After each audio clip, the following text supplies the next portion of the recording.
വാർത്തകൾ വിശദമായി. സിൽവർ ലൈനിലെ സർക്കാർ ലൈൻ.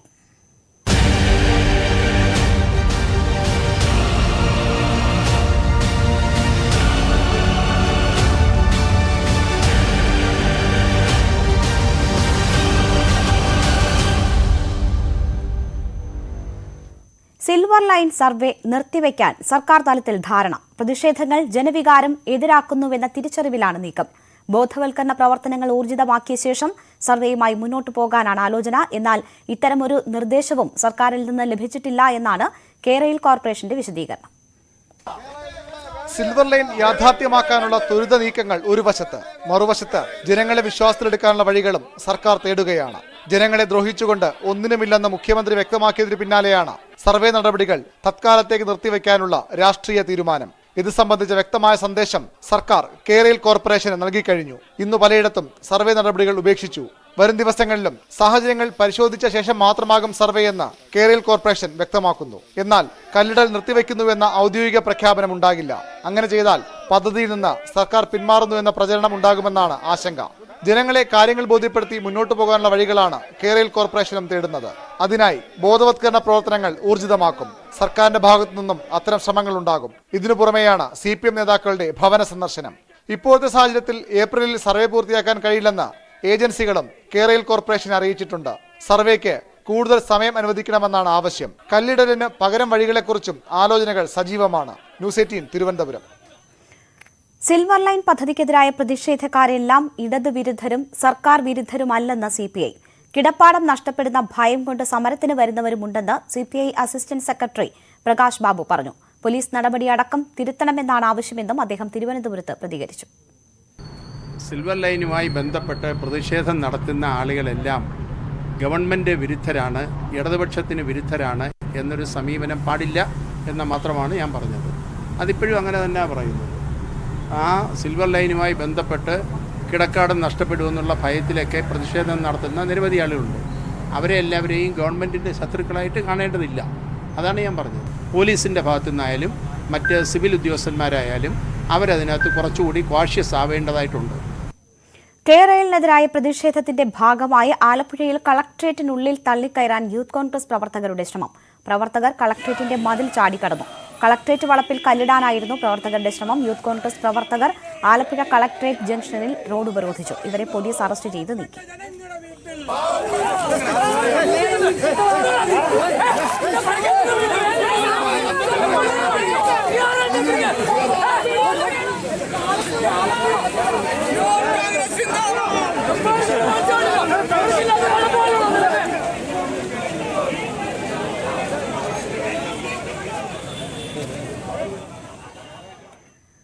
സിൽവർ ലൈനിന്റെ പേരിൽ രാഷ്ട്രീയ ഏറ്റുമുട്ടൽ തുടരുകയാണ്. പ്രതിപക്ഷത്തിന്റെയും വർഗീയ ശക്തികളുടെയും നേതൃത്വത്തിൽ അരാജക സമരമാണ് നടക്കുന്നതെന്ന് CPM സംസ്ഥാന സെക്രട്ടറി കോടിയേരി ബാലകൃഷ്ണൻ വിമർശിച്ചു. സമരത്തിന് ജനങ്ങളുടെ പിന്തുണയില്ലെന്ന് LDF കൺവീനർ A വിജയരാഘവനും പ്രധാനമന്ത്രിയുമായുള്ള കൂടിക്കാഴ്ചയുടെ സിൽവർ ലൈൻ ഗോൾഡൻ ലൈനായി മാറിയെന്ന് AK ബാലനും പറഞ്ഞു. പദ്ധതിയിൽ നിന്ന് സർക്കാർ പിന്മാറും വരെ സമരം തുടരുമെന്ന് പ്രതിപക്ഷ നേതാവ് VD സതീശനും കേരളത്തിന് ദോഷം വരുന്ന പദ്ധതികൾക്ക് അത്ര എളുപ്പം കേന്ദ്രത്തിന്റെ ലൈസൻസ് കിട്ടില്ലെന്ന് BJP സംസ്ഥാന അധ്യക്ഷൻ K സുരേന്ദ്രനും പ്രതികരിച്ചു. ഇതൊന്നും ജനങ്ങളുടെ പിന്തുണയുള്ള സമരമേ അല്ല.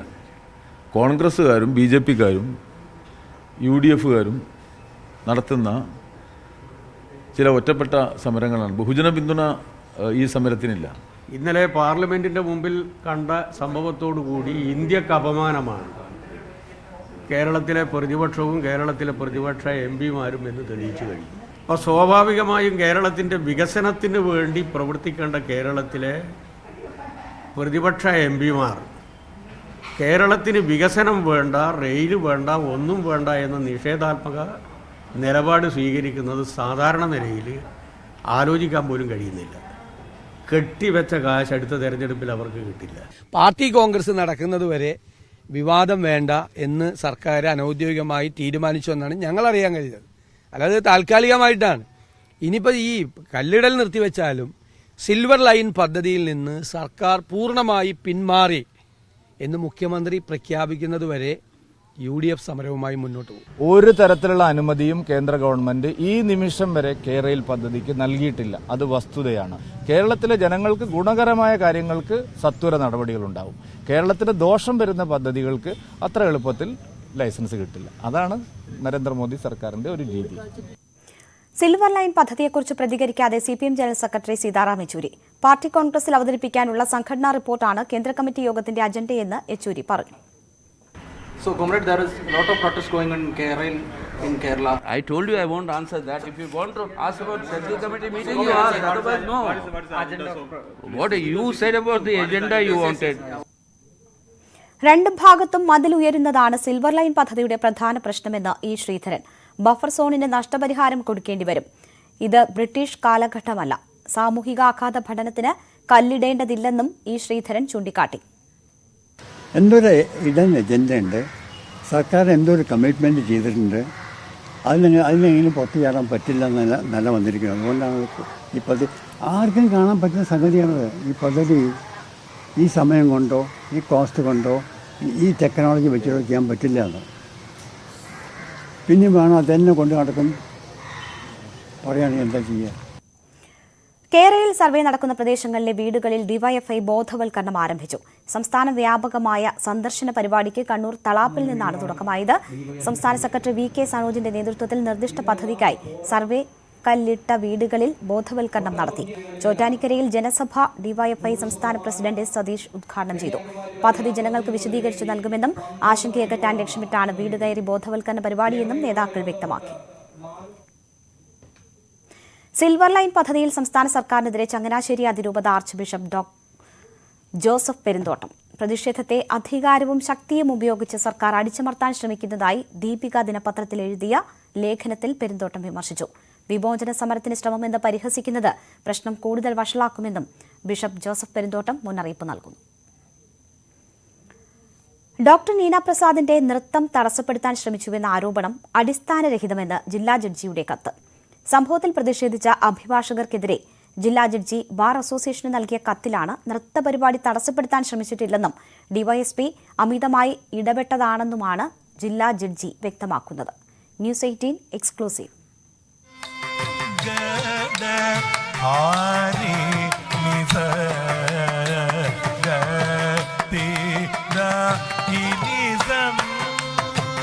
പ്രശസ്ത നർത്തകി നീന പ്രസാദ് മോയൻ LP സ്കൂളിൽ നടത്തിയ നൃത്തപരിപാടി ജില്ലാ ജഡ്ജി കലാം പാഷയുടെ നിർദ്ദേശപ്രകാരം പോലീസ് തടസ്സപ്പെടുത്താൻ ശ്രമിച്ചുവെന്ന ആരോപണത്തെ തുടർന്ന് കഴിഞ്ഞ ദിവസം അഭിഭാഷകരുടെ നേതൃത്വത്തിൽ ജില്ലാ കോടതിയിൽ പ്രതിഷേധ പരിപാടി സംഘടിപ്പിച്ചിരുന്നു. കോടതി വളപ്പിൽ നടന്ന പ്രതിഷേധം ഹൈക്കോടതിയുടെ മാർഗനിർദ്ദേശങ്ങൾക്ക് വിരുദ്ധമാണെന്ന് ചൂണ്ടിക്കാട്ടി ജില്ലാ judge Kalam Pasha Palakkad bar association പ്രസിഡന്റിന് നൽകിയ കത്തിലാണ് താൻ നൃത്തപരിപാടി തടസ്സപ്പെടുത്തിയെന്ന ആരോപണം അടിസ്ഥാനരഹിതമാണെന്ന് വ്യക്തമാക്കുന്നത്. ശബ്ദം കുറയ്ക്കാൻ മാത്രമാണ് സെക്യൂരിറ്റി ഓഫീസർ മുഖേന ഡിവൈഎസ്പിക്ക് സന്ദേശം നൽകിയത് എന്നും എന്നാൽ ഡിവൈഎസ്പി പറഞ്ഞതിനേക്കാൾ അധികമായി പ്രവർത്തിച്ച് പ്രശ്നമുണ്ടാക്കുകയാണ് ചെയ്തതെന്നും കലാം പാഷ വ്യക്തമാക്കി. കലാപരിപാടികൾ ഏറെ ഇഷ്ടപ്പെടുന്ന ആളാണ് താനെന്നും 6 വർഷം സംഗീതം പഠിച്ചയാളാണെന്നും കത്തിൽ പറയുന്നു. അരങ്ങേറ്റം നടത്തിയില്ലെങ്കിലും ഭരതനാട്യവും ഏറെക്കാലം പഠിച്ചിരുന്നു. മതപരമായ കാരണങ്ങളാൽ നൃത്തപരിപാടി നിർത്തിയെന്ന ആരോപണം വേദനാജനകമാണെന്നും അദ്ദേഹം കത്തിലൂടെ വ്യക്തമാക്കി. സംഭവവുമായി ബന്ധപ്പെട്ട് ഒരു പബ്ലിക് പ്രോസിക്യൂട്ടർ ഉൾപ്പെടെ പങ്കെടുത്ത പ്രതിഷേധം കോടതിയുടെ പ്രവർത്തനത്തിന് ശല്യമായതായി കത്തിൽ ചൂണ്ടിക്കാട്ടുന്നു. ഇത്തരം സംഭവങ്ങൾ ഒഴിവാക്കാൻ ആവശ്യമായ നടപടികൾ ചെയ്യണമെന്നാവശ്യപ്പെട്ടാണ് കത്ത് നൽകിയത്. പ്രസാദ് ഉടുമ്പശ്ശേരി, ന്യൂസ് 18 പാലക്കാട്. സംസ്ഥാനത്ത് സ്വകാര്യ ബസ് സമരം 2ാം ദിവസവും തുടരുകയാണ്. ഇതോടെ യാത്രക്കാർ കൂടുതൽ ദുരിതത്തിലായി. സ്വകാര്യ ബസ്സുകളെ കൂടുതൽ ആശ്രയിക്കുന്ന വടക്കൻ ജില്ലക്കാരാണ് ഏറെ ദുരിതം അനുഭവിക്കുന്നത്. അതേസമയം സമരക്കാരുമായി ചർച്ചയില്ലെന്ന നിലപാടിലാണ് സർക്കാർ. 2ാം ദിവസവും സ്വകാര്യ ബസ് സമരം തുടരുമ്പോൾ എറണാകുളം മുതൽ വടക്കോട്ടുള്ള ജില്ലകളിലും മലയോര മേഖലകളിലുമാണ് ജനങ്ങൾ കൂടുതൽ ദുരിതം അനുഭവിക്കുന്നത്. തൃശൂർ, പാലക്കാട്, മലപ്പുറം, കോഴിക്കോട്, കണ്ണൂർ തുടങ്ങിയ ജില്ലകളിൽ സാധാരണ ജീവിതത്തെ സമരം സാരമായി ബാധിച്ചു. മലയോര ജില്ലകളായ ഇടുക്കി, വയനാട്, പത്തനംതിട്ട എന്നിവിടങ്ങളിലും ജനങ്ങൾ ദുരിതത്തിലാണ്. വിദ്യാർത്ഥികളും ആശുപത്രികളിൽ പോകുന്നവരും ജോലിക്കായി വിവിധയിടങ്ങളിൽ പോകുന്നവരുമാണ് കൂടുതൽ ബുദ്ധിമുട്ട് അനുഭവിക്കുന്നത്. KSRTC കാണുന്നില്ല, വലിയ പ്രയാസം തന്നെയാണ്. ഇന്നലെയും നിന്നുകൊണ്ടാണ് യാത്ര ചെയ്തത്, അതിന്റെ പ്രയാസം വേറെ. KSRTC ബസ്സുകൾ നാമമാത്രമായി സർവീസ് നടത്തുന്ന കാസർഗോഡ് ജില്ലയിലെ ജീവിതത്തെയും സമരം കാര്യമായി ബാധിച്ചു. ജീപ്പ്, സ്വകാര്യ വാനുകൾ എന്നിവയെയാണ് യാത്രക്കാർ ആശ്രയിക്കുന്നത്. ബസ് ചാർജ് വർധന ആവശ്യപ്പെട്ടാണ് സ്വകാര്യ ബസ് ഉടമകൾ ഇന്നലെ മുതൽ പണിമുടക്കുന്നത്. എന്നാൽ നിരക്ക് വർധന തത്വത്തിൽ അംഗീകരിച്ചതാണെന്നും LDFന്റെ അംഗീകാരത്തോടെ പ്രഖ്യാപിക്കുമെന്നുമാണ് ഗതാഗത മന്ത്രിയുടെ നിലപാട്. അതുകൊണ്ട് തന്നെ ഇപ്പോൾ സമരക്കാരുമായി ചർച്ചയ്ക്ക് തയ്യാറല്ല.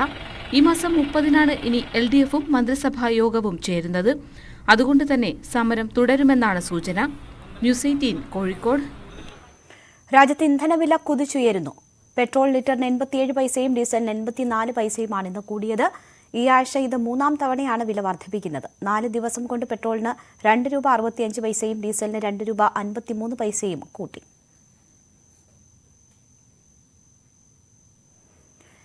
ഇന്ധന വില വർധനയിൽ പാർലമെന്റിൽ പ്രതിപക്ഷ പ്രതിഷേധം. വിഷയം ചർച്ച ചെയ്യാൻ തയ്യാറാകാത്തതിനെ തുടർന്ന് പ്രതിപക്ഷം ഇറങ്ങിപ്പോയി. Congress, DMK, CPM, CPI, NCP ഉൾപ്പെടെയുള്ള മുഴുവൻ പ്രതിപക്ഷ പാർട്ടികളും ലോക്സഭാ നടപടികൾ ബഹിഷ്കരിച്ചു. വിഷയത്തിൽ ധനമന്ത്രി വിശദീകരണം നടത്തണമെന്ന് കോൺഗ്രസ് ആവശ്യപ്പെട്ടു. വില വർധന ചർച്ച ചെയ്യണമെന്നാവശ്യപ്പെട്ട് ബെന്നി ബെഹനാൻ, രമ്യ ഹരിദാസ് MP എന്നിവർ അടിയന്തര പ്രമേയത്തിന് നോട്ടീസ് നൽകിയിരുന്നു. IPSന് അംഗപരിമിതർക്ക് അപേക്ഷ നൽകാമെന്ന് സുപ്രീംകോടതി. Justice AM Khanwilkar, Ajay S. Oka എന്നിവരടങ്ങിയ ബെഞ്ച് ഇത് സംബന്ധിച്ച് ഇടക്കാല ഉത്തരവിറക്കി. സിവിൽ സർവീസ് പരീക്ഷ പാസായ അംഗപരിമിതർക്ക് Indian Police Service, Indian Railway Protection Force തുടങ്ങിയ പോസ്റ്റുകളിലേക്ക് അപേക്ഷിക്കാമെന്നാണ് കോടതി ഉത്തരവ്. അതേസമയം സിവിൽ സർവീസ് പ്രവേശനവുമായി ബന്ധപ്പെട്ട അംഗപരിമിതരുടെ ഹർജികൾ വിശദമായി കേൾക്കാനും കോടതി തീരുമാനിച്ചു. കൂടുതൽ ഹർജികൾ ഉണ്ടെങ്കിൽ ഏപ്രിൽ 1-നകം സമർപ്പിക്കണം. ഏപ്രിൽ 2-ാം വാരം കോടതി ഹർജികൾ വിശദമായി പരിഗണിക്കും. ചൈനീസ് വിദേശകാര്യമന്ത്രി വാങ് യി വിദേശകാര്യമന്ത്രി S. ജയശങ്കറുമായി കൂടിക്കാഴ്ച നടത്തി. അതിർത്തിയിലെ സേനാ പിന്മാറ്റവും യുക്രൈൻ വിഷയവും ചർച്ച ചെയ്തെന്നാണ് സൂചന. ദേശീയ സുരക്ഷാ ഉപദേഷ്ടാവ് അജിത് ഡോവലുമായും വാങ് യി ചർച്ച നടത്തി. ഗാൽവാൻ സംഘർഷത്തിന് ശേഷം ആദ്യമായാണ് ചൈനീസ് നേതാവ് ഇന്ത്യയിലെത്തുന്നത്. കൂടിക്കാഴ്ചകൾക്ക് ശേഷം വാങ് യി നേപ്പാളിലേക്ക് പുറപ്പെടും. പാകിസ്ഥാൻ പ്രധാനമന്ത്രി ഇമ്രാൻഖാനെതിരായ അവിശ്വാസ പ്രമേയം നാഷണൽ അസംബ്ലി ഇന്ന് പരിഗണിച്ചില്ല. അന്തരിച്ച പാർലമെന്റ് അംഗങ്ങൾക്ക് അനുശോചനം രേഖപ്പെടുത്തി നാഷണൽ അസംബ്ലി ഇന്നത്തേക്ക് പിരിഞ്ഞു. അധികാരത്തിൽ തുടരാൻ അവസാന നിമിഷവും സാധ്യമായ നീക്കങ്ങളെല്ലാം നടത്തുകയാണ് ഇമ്രാൻഖാൻ. സ്വന്തം പാളയത്തിൽ നിന്ന് കൂറുമാറിയ അംഗങ്ങളെ ആജീവനാന്തം അയോഗ്യരാക്കണമെന്ന ഇമ്രാൻഖാന്റെ ഹർജിയിൽ സുപ്രീംകോടതി വിധി നിർണായകമാകും. സ്പീക്കർ ആസാദ് കൈസറിന്റെ അധ്യക്ഷതയിൽ ഇന്ന് ചേർന്ന പാക് ദേശീയ അസംബ്ലി ഇമ്രാൻഖാനെതിരായ അവിശ്വാസ പ്രമേയം പരിഗണിച്ചില്ല. മുഹമ്മദ് റഫീഖ് തരാർ അടക്കം അടുത്തിടെ അന്തരിച്ച പ്രമുഖർക്ക് ആദരമർപ്പിച്ച നാഷണൽ അസംബ്ലി ഇന്നത്തേക്ക് പിരിഞ്ഞു. തിങ്കളാഴ്ച വൈകിട്ട് 4 മണിക്ക് വീണ്ടും ചേരും. തിങ്കളാഴ്ച മുതൽ നിർണായക ദിവസങ്ങളാവും ഇമ്രാൻഖാന് മുന്നിൽ. അധികാരത്തിലേറി 3.5 വർഷത്തിനിടെ 2 തവണ അവിശ്വാസ പ്രമേയത്തെ നേരിട്ട ഇമ്രാൻഖാന് ഇത്തവണ കാര്യങ്ങൾ എളുപ്പമാവില്ല. അവിശ്വാസ പ്രമേയത്തിൽ സ്വന്തം പക്ഷത്തെയാണ് ഇത്തവണ ഇമ്രാൻ ഭയപ്പെടുന്നത്. ഇമ്രാന്റെ സ്വന്തം പാർട്ടിയിൽ നിന്നും 24 അംഗങ്ങൾ പ്രതിപക്ഷത്തിനൊപ്പമെന്നാണ് അവസാനം പുറത്തുവരുന്ന റിപ്പോർട്ടുകൾ. ഇമ്രാൻഖാൻ രാജിവെക്കണമെന്ന് പലരും പരസ്യമായി ആവശ്യപ്പെട്ടു കഴിഞ്ഞു. ഭരണപക്ഷ സഖ്യത്തിൽ നിന്ന് 3 ചെറു പാർട്ടികൾ കൂടി പ്രതിപക്ഷത്തിനൊപ്പം ചേർന്നു.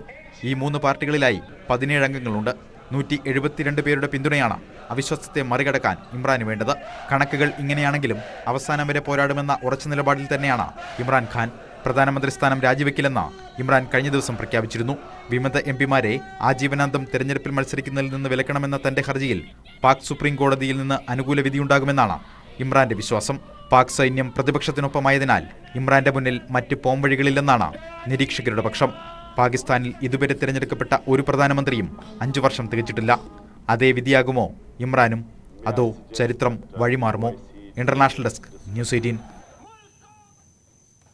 വാർത്തകൾ തുടരുന്നു. സിൽവർ ലൈൻ വിരുദ്ധ സമരത്തിൽ പങ്കെടുത്ത നേതാവിനോട് വിശദീകരണം തേടി CPI Piravom local secretary KC തങ്കച്ചനോടാണ് വിശദീകരണം തേടിയത്. പാർട്ടി അംഗങ്ങൾ സമരത്തിൽ പങ്കെടുത്താൽ നടപടിയെടുക്കുമെന്ന് CPI ജില്ലാ സെക്രട്ടറി P. രാജു ന്യൂസ് 18നോട് പറഞ്ഞു.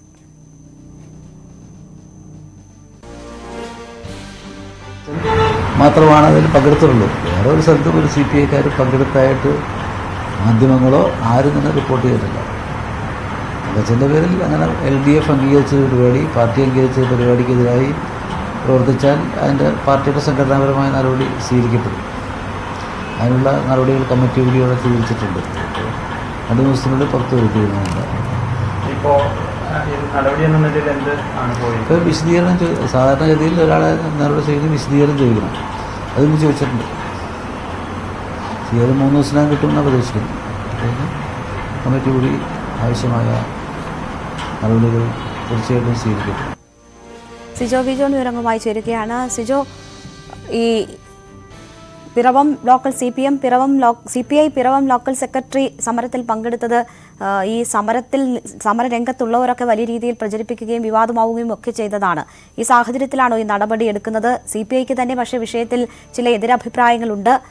ഇതൊരു സന്ദേശം എന്ന നിലയിലാണോ ഈ നടപടി?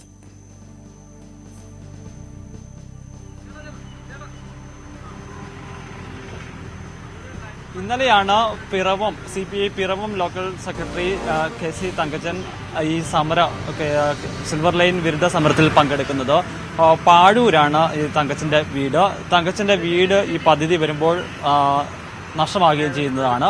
അതുകൊണ്ട് തന്നെ ഇന്നലെ പാഴൂര് സിൽവർ ലൈൻ ഇതിന്റെ സർവേക്കായി ഉദ്യോഗസ്ഥരെത്തിയ സമയത്ത് അവർ ഈ കോൺഗ്രസിന്റെ നേതൃത്വത്തിൽ ഇവരെ തടയുകയും ചെയ്തിരുന്നു. അതിനുശേഷമാണ് ഈ സമരത്തിലേക്ക് ഇയാൾ എത്തുന്നത്. തുടർന്ന് പറഞ്ഞത് CPIയുടെ സംസ്ഥാന സമിതി എതിർത്താലും സംസ്ഥാന നേതൃത്വം എതിർത്താലും താൻ ഈ പദ്ധതിക്ക് അല്ലെങ്കിൽ ഈ സമരത്തിന് അല്ലെങ്കിൽ ഈ പദ്ധതിക്ക് അനുകൂലിച്ച് നിന്നാലും താൻ ഈ സമരത്തിന് ഒപ്പം നിൽക്കും. കാരണം പ്രാദേശികമായ വികാരമാണ്, ജനങ്ങൾക്കൊപ്പമാണ് തന്റെ തീരുമാനമെന്നാണ് ഈ വേദിയിലെത്തി പ്രസംഗിക്കുകയും ചെയ്തിരുന്നത്. ഇത് കോൺഗ്രസ് നേതാക്കൾ ഉൾപ്പെടെ ഇന്നലെയും ഇന്നുമായി വലിയ രീതിയിൽ പ്രചരിപ്പിക്കുകയും ചെയ്തിരുന്നു. ഈ ഒരു സാഹചര്യത്തിലാണ് ഇപ്പോൾ ഇയാളോട് നേതൃത്വം വിശദീകരണം തേടിയിരിക്കുന്നത്. എന്തായാലും മുന്നണി LDF ഒരു തീരുമാനമെടുത്തിട്ടുണ്ട് കേരയിൽ പദ്ധതിയുമായി മുന്നോട്ട് പോവുക എന്നുള്ളത്. അതിന് വിരുദ്ധമായ ഒരു നിലപാടാണ് തങ്കച്ചൻ സ്വീകരിച്ചിരിക്കുന്നത്. അതുകൊണ്ട് എന്തായാലും നടപടി ഉണ്ടാവും.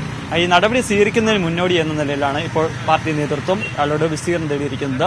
2-3 ദിവസത്തിനുള്ളിൽ നടപടി ഉണ്ടാകും. ഒരുപക്ഷെ സസ്പെൻഷനോ അല്ലെങ്കിൽ പുറത്താക്കൽ നടപടിയിലേക്കോ പോകുമെന്ന ഒരു സൂചന തന്നെയാണ് ജില്ലാ നേതൃത്വം നൽകുകയും ചെയ്യുന്നത്. എന്തായാലും ഇനിയും ഏതെങ്കിലും നേതാക്കളോ പ്രവർത്തകരോ ഈ സമരത്തിന്റെ ഭാഗമാകുകയാണെങ്കിൽ അവർക്കെതിരെ ശക്തമായ നടപടി സ്വീകരിക്കുമെന്നുള്ള കാര്യം CPI ജില്ലാ നേതൃത്വം ഉറപ്പ് പറയുകയും ചെയ്യുന്നുണ്ട്. സിജോ ബിജോൺ ആണ് വിവരങ്ങൾ നൽകിയത്. മുതിർന്ന കോൺഗ്രസ് നേതാവും മുൻ MP-യുമായ തലേക്കുന്നിൽ ബഷീർ അന്തരിച്ചു. ഹൃദയ സംബന്ധമായ അസുഖത്തെ തുടർന്ന് പുലർച്ചെയാണ് അന്ത്യം സംഭവിച്ചത്. മുഖ്യമന്ത്രിയും പ്രതിപക്ഷ നേതാവും അടക്കമുള്ള പ്രമുഖർ അനുശോചനം അറിയിച്ചു.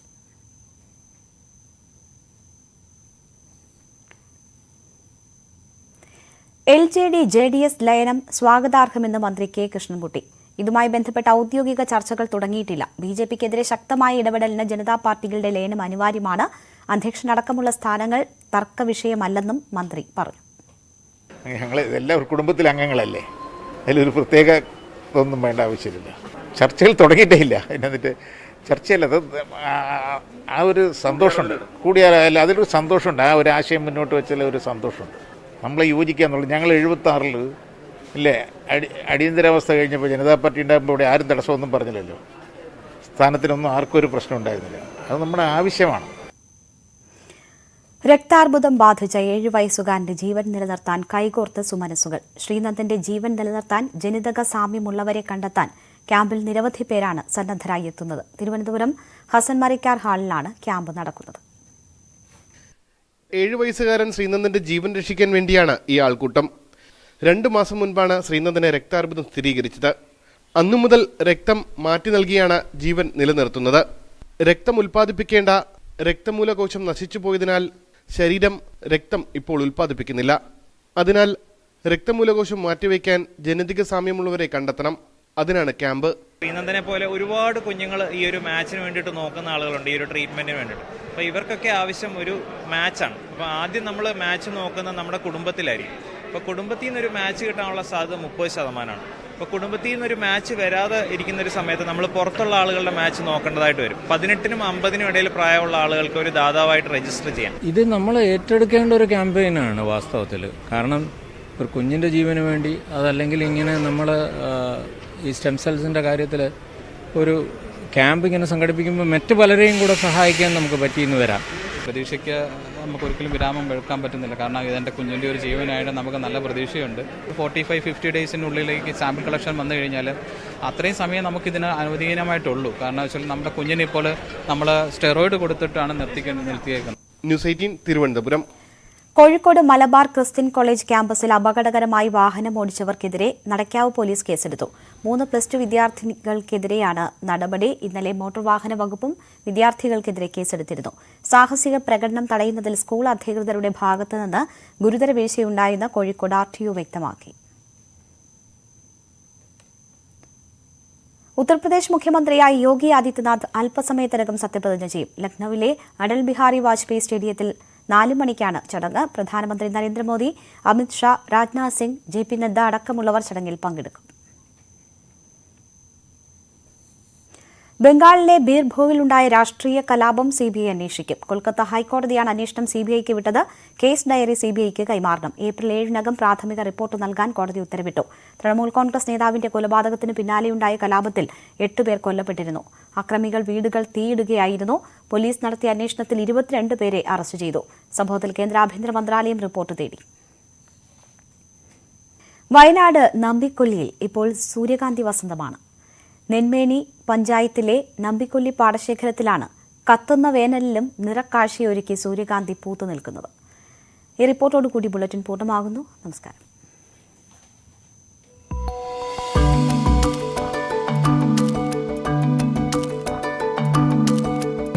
കൊടും വേനലിൽ പാടങ്ങൾ വരണ്ടുണങ്ങുമ്പോൾ പ്രതീക്ഷയുടെ മഞ്ഞക്കടൽ തീർക്കുകയാണ് വയനാട് നമ്പിക്കൊല്ലി കഴമ്പ് ചൗണ്ടൻ പാടശേഖരത്തിലെ കാഴ്ചകൾ.